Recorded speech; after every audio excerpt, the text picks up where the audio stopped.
फ़र्क है, अलग अलग है। इसी तरीके से कुर्बानी का मकसद भी तकवा है, उसका मकसद भी सवाब हासिल करना है, लेकिन कुर्बानी का तकवा अलग है। कुर्बानी का जो तकवा है वो आपको रोज़े से, नमाज से, हज से, ज़कात से, खैरात से और दूसरी हज़ारों इबादत आप कर लीजिए। कुर्बानी का जो तकवा है, उसकी जो रूह है, उसकी जो फजीलत है, उसमें जो हिकमत है, उससे जो सिफत पैदा होती है, वो आपको किसी और इबादत के जरिए से कभी हासिल नहीं हो सकती है। क्या है कुर्बानी का तकवा? क्या है उसकी रूह? उससे क्या सिफत पैदा होती है जो और इबादतों से नहीं हासिल हो सकती है?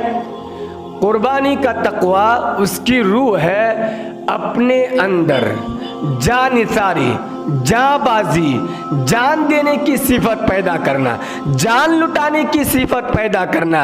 अब बताइए, जान देने